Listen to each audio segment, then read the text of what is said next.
Kalau memang itu masalah terbatas, mengapa pada saat menyusun anggaran itu bukan itu yang menjadi prioritas? Iya, betul. Mengapa yang lain rencanakan? Saya bilang, iya. harusnya apa yang menjadi keluhan masyarakat ini, itulah waktu pada saat menyusun anggaran itu. Ini kena juga nih Kang nampak nih. Direktur sama kepala dinas kesehatannya. itu tahu. Yang kedua, ini tak usah ngangat-ngangat. Ini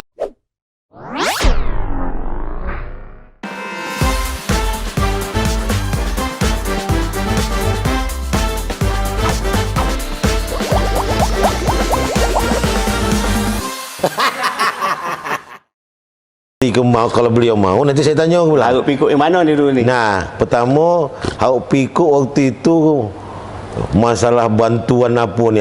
Bantuan Bang Riau satu. Kecoh kan gitu, kecoh kan gitu. Wah, iya juga Yang kedua, baru dia jadi gubernur, baru dilantik Samsuar, dilantik balik. Ni apa kisah ni banget ya? Iya nanti saya tanya, saya bilang. Nanti saya tanya. Itu pusaran itu. Yang jelas sebelum nanti kita berbual itu, saya nak tanya dengan Pak Edi sebagai gubernur. Ini kan waktu singkat. Ya. Kenapa tiba-tiba pingin punya gagasan? Ada banyak gagasan seolah-olah itu pertanyaan publik juga, tanya masyarakat orang Melayu. Ini waktu dia singkat kan. Ini macam dia nak jadi gubernur ni. Kira tu apa jawapan dengan gagasan membangun Riau membangun bersama tu?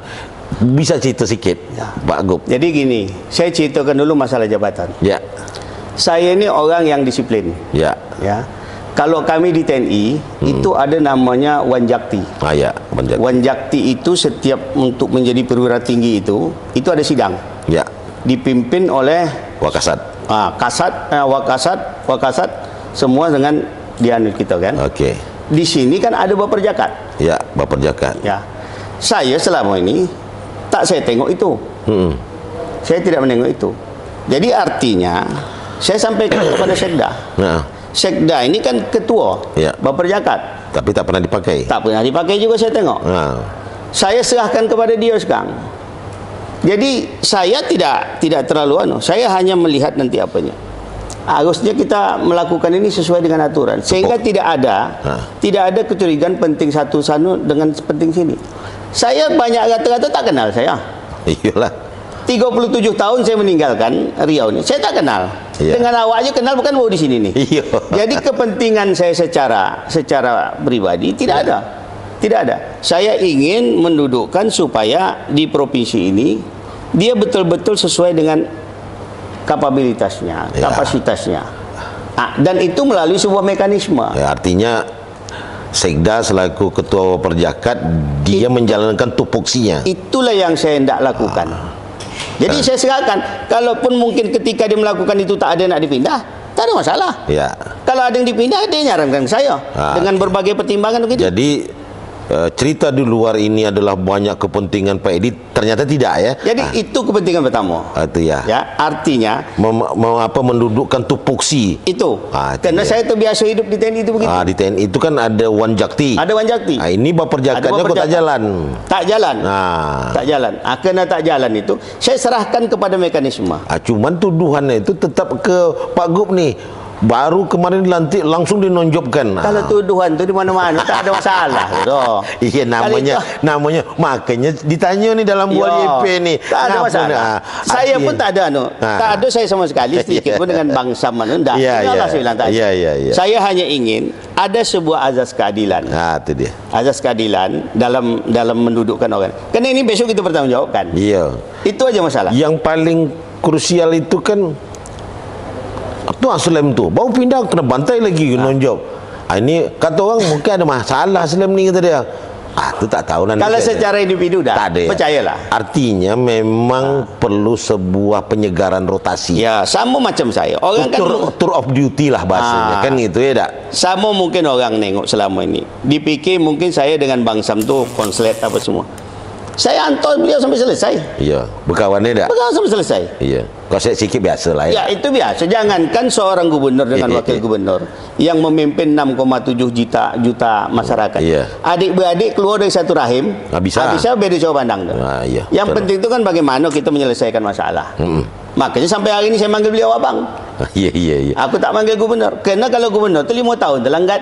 Iya, tapi ada lagi persoalan ini, persoalan mutasi, persoalan apa, ketidakcocokan. Banyak orang bertanya nih, apa iyo Pak Gub tak cocok sama Wagub, itu tak cocok dengan Sekda. Ini situasinya tadi tak bagus, Bang Yan. Nah, nanti saya tanya sama beliau. Saya kira mungkin tidak. Di pemerintahan itu kan ada sistem. Mungkin selama ini sistem itu kurang berjalan. Pak Edi memperbaiki. Tuduhan itu pasti ada. Tuduhan itu pasti ada. Yang namanya orang menengok, menilai pasti ada tuduhan-tuduhan itu. Ternyata kan setelah kita berbual ini kan Pak Gub kan pengen mendudukkan sesuai dengan tupoksinya. Apa peran seorang Wan Jakti yang di militer dulu, apa peran Waperjakat yang ada di sipil sekarang ini yang mau didudukkan. Itulah dia. Artinya biarpun kunci terakhirnya usernya kan Pak Gub nih. Kan kunci terakhir nih. Pasti si ketua Waperjakatnya menanyakan sama melaporkan. Ini Pak, kira-kira penempatan orang ini sudah layak apa tidak. Kalaupun kenapa orang ini nonjokkan, tentu ada alasan-alasan yang bisa diterima secara punya kan gitu. Nanti kan juga betul. Ya kan itu. Itulah dia. Ini yang terakhir nih. Soal muncul lagi. Ternyata kan betul Bang, dulu heboh apa nih isu akan ada pergantian di tingkat eselon 2.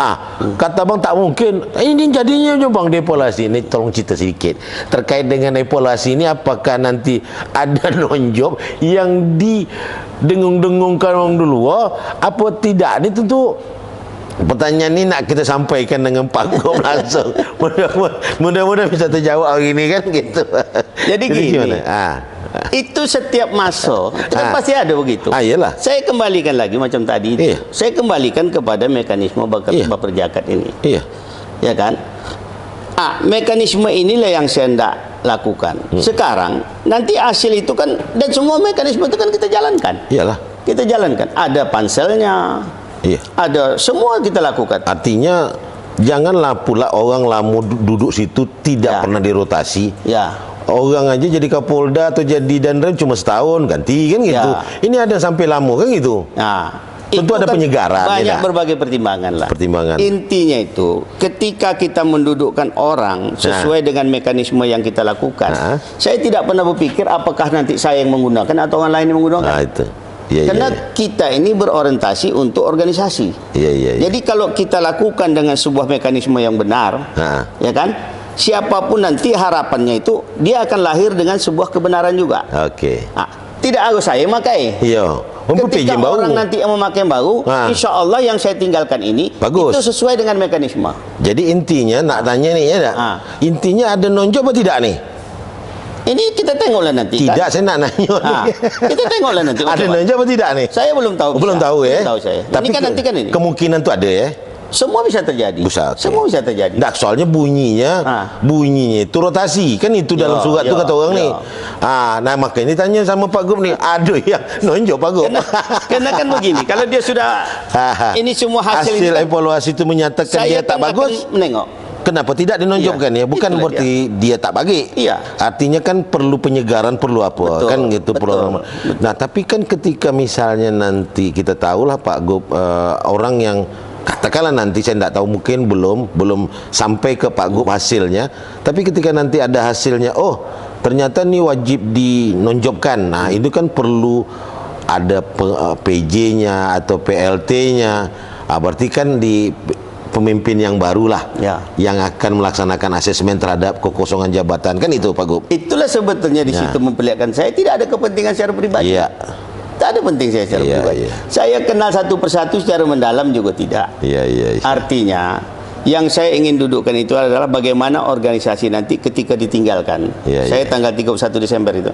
Saya meninggalkan itu dengan sebuah kondisi yang sudah kita lakukan secara aturan yang ada. On the track lah ya. Itulah dia. On the track ya. Jadi Pak Gub meninggalkan itu dalam posisi soft landing ya. Itu kan yang saya inginkan. Karena dari dulu semboyan hidup saya itu disiplin adalah napasku, kesetiaan adalah kebanggaanku, kehormatan adalah segala-galanya. Jadi ini harus saya jago betul. Ini sekali lagi nih. Ada nonjok apa tidak nih? Boleh jadi, boleh tidak. Tergantunglah makan dengan mekanisme. Kan kita tengok. Jadi ada kemungkinan besar ada ya. Tak ada masalah. Siap. Aglo. Nah, terakhir saya pernah baca, apa salah atau tidak, beberapa tokoh ini menjumpai Pak Edi dalam sebuah kesempatan. Ya. Dan itu benar apa tidak, Pak Edi siap akan menjadi calon gubernur Riau tahun 2024. Apa betul? Insya Allah. Akan maju ya? Ya, maju. Oke, artinya benar yang Pak Edi sampaikan, dan ini dalam kesempatan berbagai ini juga Pak Edi sudah Tak boleh ada dusta di antara kita. oke, siap. Artinya memang itu dia. Insya Allah, insya Allah. Artinya Pak Edi akan maju di siapa apa yang kira-kira Pak Edi lakukan untuk 2000. Apakah membangun bersama itu kan belum kita sentil lagi. Apakah itu bahan untuk maju 2024 atau gimana? Ya. Membangun bersama ceritanya itu. Jadi kalau membangun Boleh bersama, juga nanti disentil di membangun bersama dengan jembatan itu.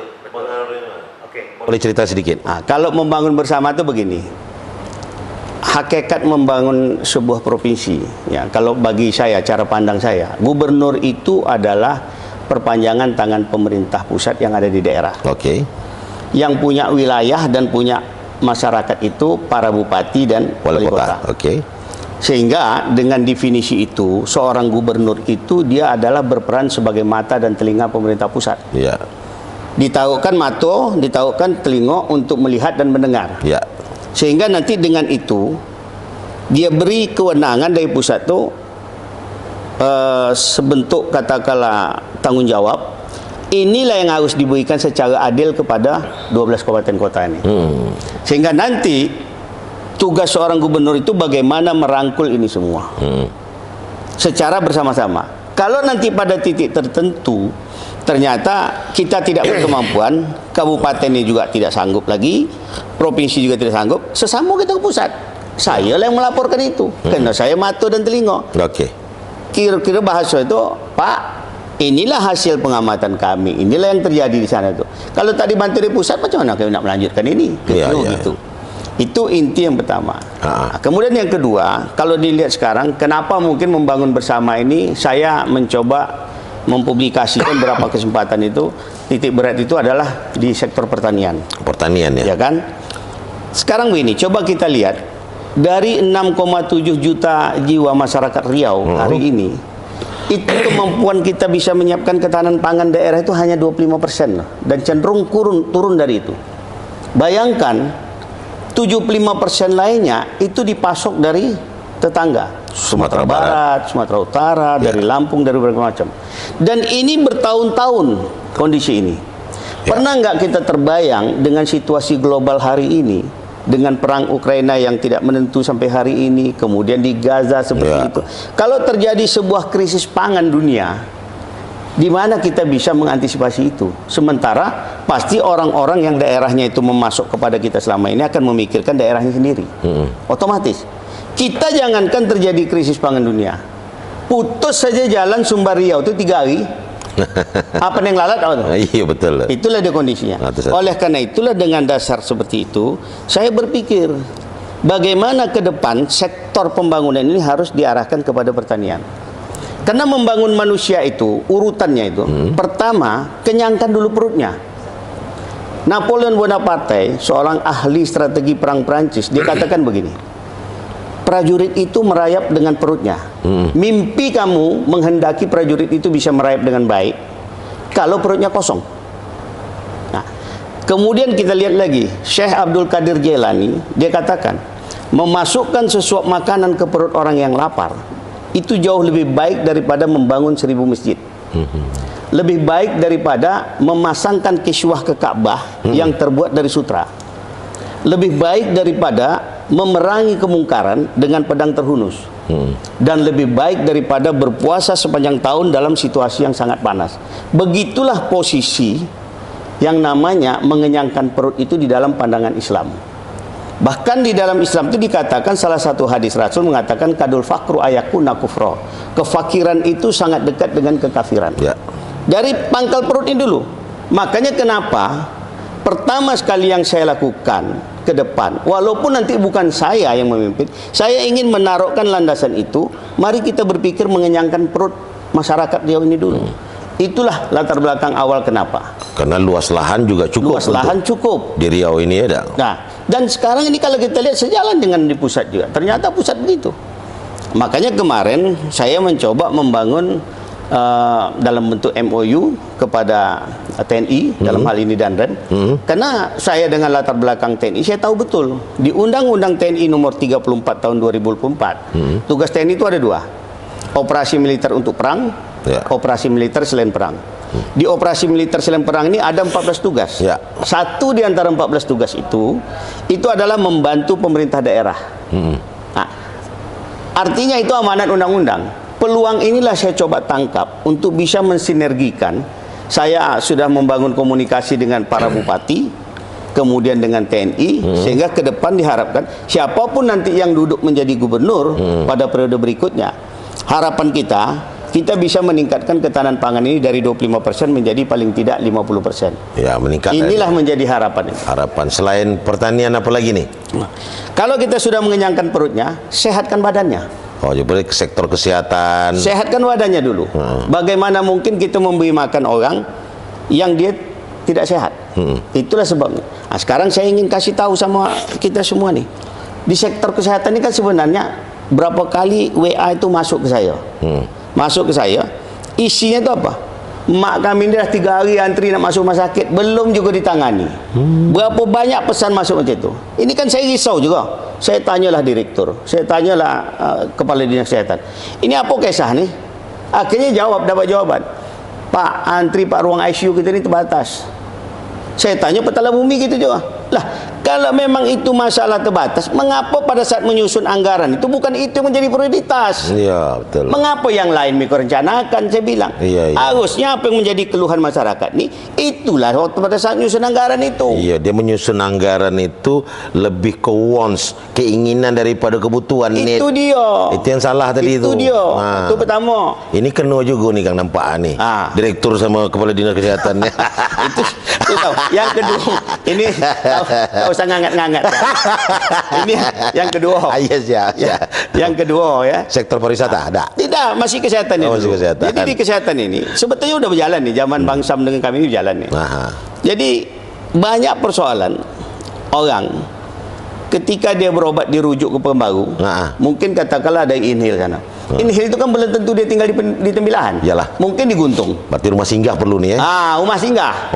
Rumah singgah ini sementara ini kita kerja dengan Basnas itu masih numpang tempat orang nih. Belum ada yang permanen nih. Kenapa bukan itu ketika menyusun anggaran itu yang dilakukan? Dibuat.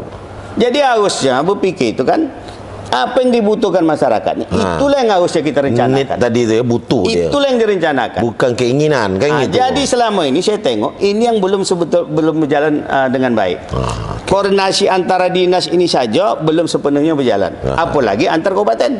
Jadi peran Bapeda itu harusnya kuat dia. Itu dia. Iya kan? Jadi prinsipnya itu kenyangkan perutnya, sehatkan badannya, tenangkan pikirannya. Iya, betul. Itu urutnya dulu. Jadi saran saya nih Pak Gub lebih banyak ke Bapeda nih nengok apa mereka buat nih merancang. Makanya kan kemarin saya kumpulkan semua. Saya kumpulkan semua seluruh pimpinan OPD. Saya jelaskan satu persatu, saya jelaskan kenapa harus begini, kenapa titik beratnya di sini. Jadi jangan lagi menyusun anggaran itu seperti yang lalu-lalu, tengok yang lalu, masukkan lagi. Itu tak boleh. Makanya kepekaan kita ketika HP saya ini terbuka 24 jam, semua keluhan masyarakat ini itulah yang harus kita dengar. Karena itulah yang menjadi kebutuhan. Karena besok itu akan diminta pertanggungjawaban kepada Allah itu. Karena pemimpin tadi. Pemimpin. Itu masalahnya. Kita pernah berjanji sama mereka. Itu dia. Ketika jadi apa yang menjadi kebutuhan itulah yang harusnya kita penuhi dulu. Mantap. Prioritas pertama. Luar biasa nih. Iya tak? Nampak betul nak jadi gubernur 2024. Jadi itu terima kasih Pak Edi. Waktunya pun sudah nak habis nih, dah 45 menit. Pak Edi pun nak berangkat nih. Tapi kami dari Bual YP, terima kasih Pak Edi sudah meluangkan waktu untuk kami. Sesama. Paling tidak nanti mana tahu ada session yang lebih, ada waktu Pak Gub, kami bisa diberikan waktu lagi untuk Pak Gub menjelaskan. Mungkin sedikitlah belum singgung masalah jembatan tadi. Lupa tadi pertanyaan nanti Ian tak tanya nanti masalah jembatan tuh. Jadi sebelum berakhir nih. Jadi jembatan ini kan begini kalau saya tengok. Ya. Orang kan menengok jembatan Bengkalis ini kan, saya kan lahir besar di sana. Ya. Saya paham betul itu. Kalau dulu transportasi kita itu kan lewat Sungai Siak. Ya. Sekarang satu-satunya kan lewat Roro. Ya. Persoalannya, kalau saya bilang kenapa ini tidak terwujud begitu lama? Karena kita lemah sekali dalam mengargumentasikan. Kenapa lemah saya bilang? Saya menganalogikan begini. Anak saya datang, ya, adik minta duit 1 juta katanya. Untuk apa duit 1 juta nak? Ya. Adik haus nak beli aqua. Kira-kira sebagai ayah, masuk akal tak nak menghilangkan haus budak beli aqua sebotol sampai 1 juta? Duitnya 1 juta. Iya. Kira-kira seperti itu. Dibilang kata dia sekarang, Roro ini kalau dah hari besar tu antri sampai 10 kilo. Iya. Kena alasan antri 10 kilo itu, mintalah dibuatkan jembatan yang regonya sampai 7 triliun. Iya. Lebih. Kan tak masuk akal. Iya. Inilah yang saya ingin argumentasi itu saya bangun. Ya, supaya kalau itu bisa meyakinkan di pusat. Ya. Saya bilang ada 5 alasan. Pertama, alasan historis. Kedua, alasan ekonomis. Ya. Ketiga, alasan strategis. 4, alasan kompromistis. 5, alasan logis. Ya. Mari kita tengok satu-satu nih. Alasan historis. Tahun 80, waktu saya meninggalkan Riau, di Riau ini baru ada 5 kabupaten. Ya. Bengkalis, Kampar, Indragiri Hulu, Indragiri Hilir, Kepulauan Riau. Terus tambah 1 Kota Madya, Pekanbaru. Itulah dia. Kalau kita analogikan Bengkalis ini kan dia kabupaten terluas terbesar pada saat itu. Ya. Kalau saya analogikan ini sebuah keluarga, seorang ayah, ibu dan anak-anaknya. Datanglah anak dia paling tua, dia bilang ini, ya, saya ini kan dah ayah sekolahkan, dah jadi sarjana, dah dah waktunya juga lah saya nak lepas dari ayah, nak merantau, saya bilang. Seorang ayah yang baik, pasti silakan anak kata. Pergilah budak ni merantau. Sekarang dah jadi dia Rokan Hilir. Ya, betul. Datang adik dia nombor 2. Ya, aku ndak juga macam abang. Abang sukses di sana, saya ke masa ayah hanukan gini. Pergilah nak. Jadi dia siap. Datang adik lagi, jadi dia meranti. Ya. Adik lagi jadi dumai. Sekarang adik paling bungsu, nak jadi duri lah. Tapi kan sebagai orang tua yang ingin anaknya sukses, pasti dia berikan kesempatan itu. Ya. Pertanyaannya, ketika di masa tua ayahnya ini, apakah akan ditinggalkan begitu saja? Nah, itu dia. Ini historis loh. Sejarah dia. Bahkan saya pernah mendengar sebuah wacana, kalau suatu saat di situ akan menjadi provinsi pesisir, ibu kotanya tidak dijadikan Dumai. Coba kita kembalikan kepada cara kehidupan kemelayuan. Iyalah. Ayah dah mengantokkan anak, berhasil. Begitu nak sukses gombok, dikasih ke orang lain. Bukan ke ayah dia yang dulu membesarkan dia. Ini etika kemelayuan ini tidak seperti itu. Dia tidak tahu inilah Bengkalis dulu ibu kota. Bengkalis ibu kota. Harusnya ayah dia ini di masa tuanya ini bagaimana dia mandiri. Pulau Bengkalis inilah yang harus diberdayakan. Iya. Bagaimana cara memberdayakan itu? Itulah dari alasan kedua ekonomis ini saya bilang. Kenapa alasan kedua ekonomis? Saya dulu tahun 80 ketika saya meninggalkan Riau, di Jalan Sudirman itu dah ada yang jual durian dah. 37 tahun kemudian balik jadi dandep, di tempat yang sama jual durian juga. Durian itu dari luar semua. Iya.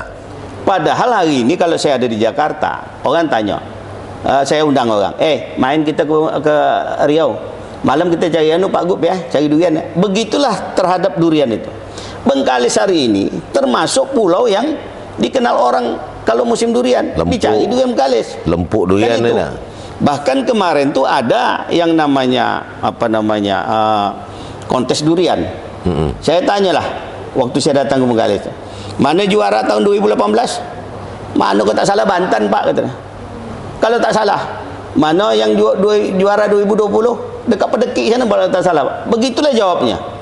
Padahal coba kalau kita bisa mengawinkan juara 2018, 2020, lahir sebuah paritas baru. Ya. Itulah yang dilakukan Malaysia sekarang melahirkan musangking. Ya, Mozambik. Itulah yang dilakukan Thailand yang melahirkan montong. Ya. Kenapa ini tidak kita buat? Durian tembago Bengkalis kawinkan dengan omehnya Kampar. Ya. Lahir satu paritas baru. Dinatar namanya.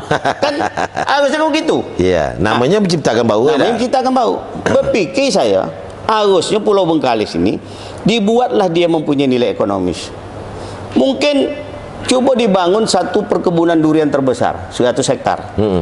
100 hektar itu kalau saya hitung kaso, 50 miliar cukup dah.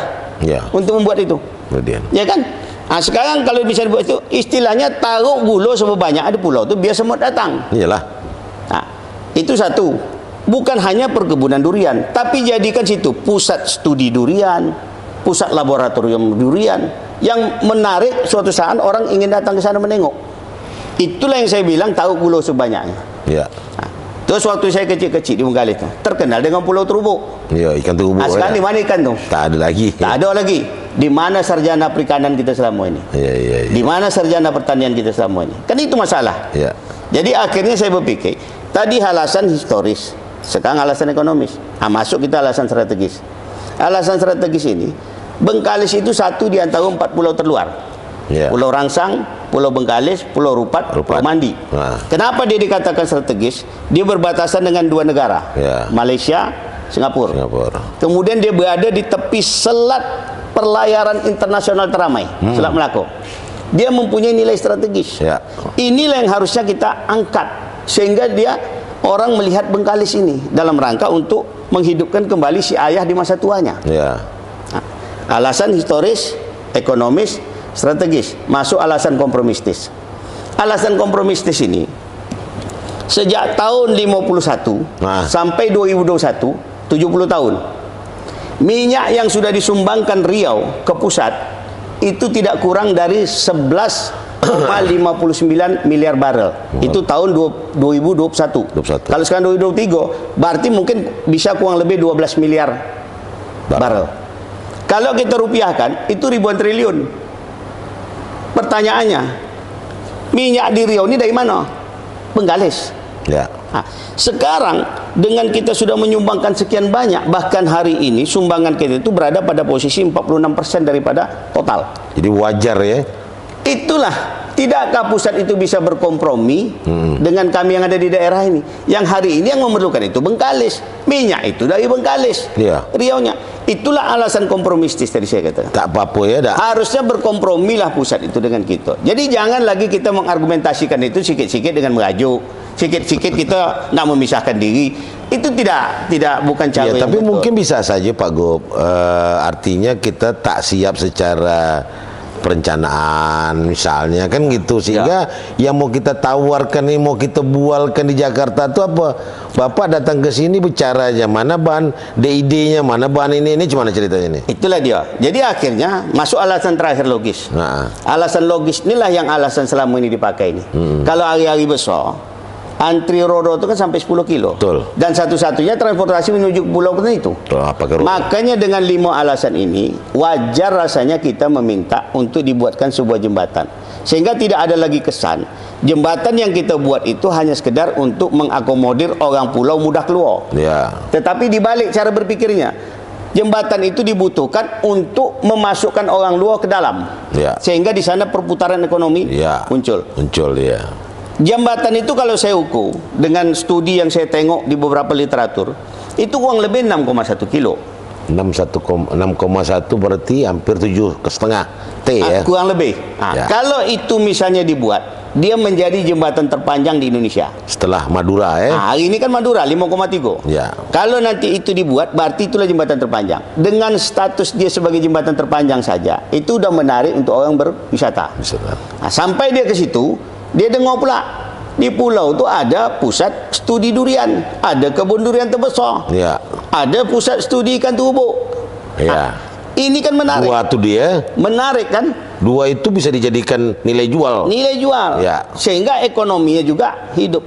Kesannya itu adalah tidak lagi sekedar mengakomodir orang pulau supaya mudah keluar. Tapi orang luar kita tarik masuk. Karena gula dah kita tahu di sana. Inilah kira-kira cara pandang itu. Kan tidak harus katakanlah pusat itu semua. Bisa saja skema itu kita bikin. Sharing lah ya. Sharing kan. Ya. Nah, berapa pusat, berapa kita provinsi, Berapa kabupaten. kita kabupaten, ya kan?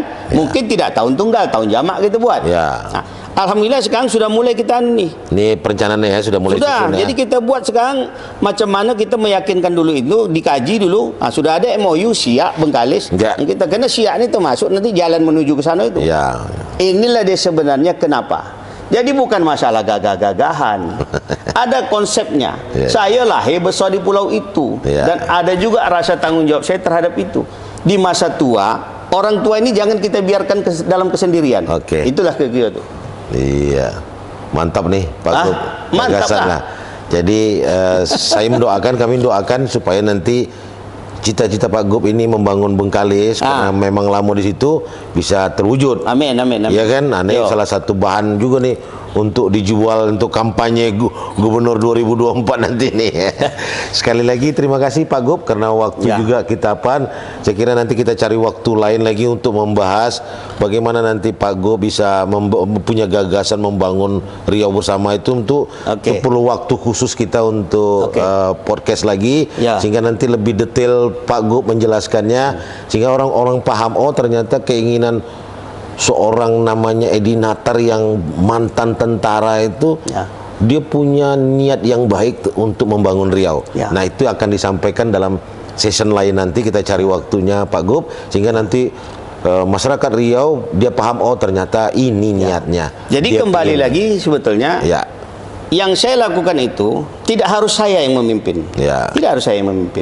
Siapapun nanti saya berupaya untuk mencoba mendudukkan landasan-landasan ini. Ya, tapi paling tidak kan ketika keinginan itu ada untuk jadi Gub kan bisa dilanjutkan kan itu dia. Kalau memang itu bisa dilanjutkan kenapa tidak kan? Kalaupun tidak Pak Edi sudah memberikan gagasan kepada orang bahwa ini loh kalau kalian mau pakai gagasan saya silahkan kalau tidak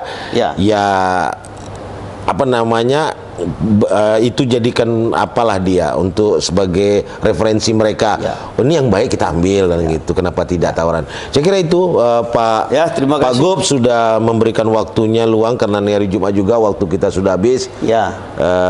Terima kasih Pak Edi sudah waktunya sudah luang. Kita sudah berbual bersama dengan Bapak Gubernur kita, Bapak Brigjen TNI Purnawirawan Edi Natar Nasution dalam sebuah kesibukan beliau yang sendirian ini tidak ada pendampingnya menjelang 31 Desember dengan waktu yang padat beliau harus hadir di tengah-tengah masyarakat karena harapan masyarakat adalah yang mana sih si gubernur yang baru itu selama ini kan gubernur yang lama ini gubernur yang baru mana kata kabupaten kota. Nah itulah beliau dalam waktu yang singkat dalam waktu yang padat beliau harus ketemu dengan masyarakatnya yang ada di kabupaten kota yang ada di Riau. Akhirul kalam saya ucapkan billahi taufiq wal hidayah. Assalamualaikum warahmatullahi wabarakatuh. Waalaikumsalam warahmatullahi wabarakatuh.